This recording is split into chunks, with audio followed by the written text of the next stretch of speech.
South Norfolk House, as it was completed in 1974, was originally conceived as an office for the countryside. It was actually in a cornfield. Sadly, it's now increasingly ensconced in an ever-suburbanising Long Stratton, such is the effectiveness of modern planning, but still it stays, for the moment, on the edge. An enterprising developer offered them a suitable site, he thought, this one in fact, and offered to provide them with a modern and flexible office, but his view of modern and flexible was according to institutional criteria, that is to say, basically a standard office plan more suitable for cellular division into small rooms rather than the open plan which a new and wishing to be modern council actually wanted.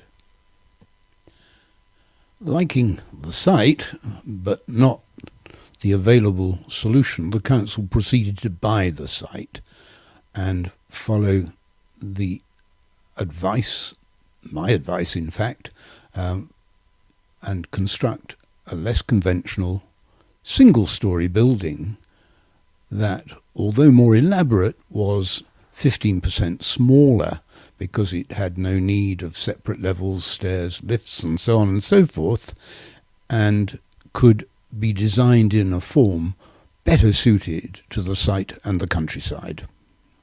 Plan changed radically from corridor down the middle, rectangular, to a series of linked hexagons, the main office being in two unequal large hexagons, which were differentiated not only by size but by level, with the central part of the upper hexagon being devoted to public reception and so on, and the central part of the lower hexagon occupied at that time by the central computer room.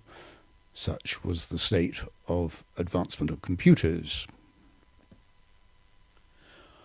What one might call the civic facilities, the council chamber, committee rooms and so on, and also a staffed restaurant, were housed in three interlinked hexagonal structures, lightweight in construction, sitting over the larger of the office hexagons.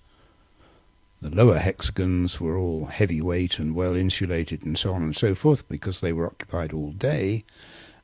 The upper three hexagons were rather more lightly constructed, although still very well insulated, because they were subject to intermittent use only, and therefore, from a heating point of view, needed a quicker response time when it came to getting them warm.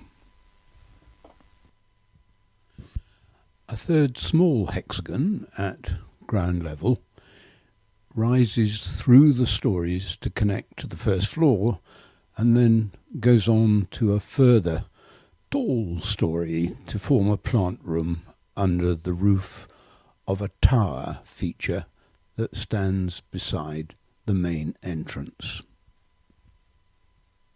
Architecturally, this made it possible to elevate the complex more as a group of buildings than a single building, making it easier to assimilate in a rural landscape and having obvious analogies to farm buildings, maltings, and so on.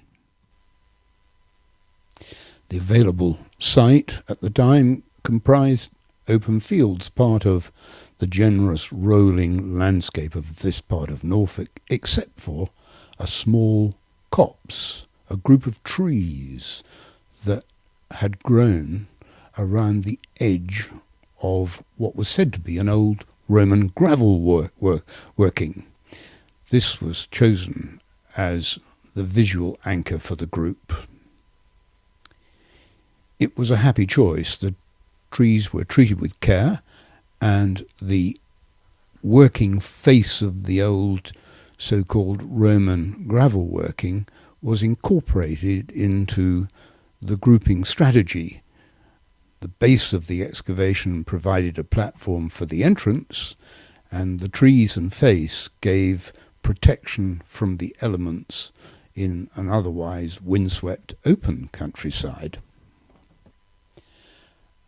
Assimilated within the rural landscape outside, the internal office landscape took advantage of this.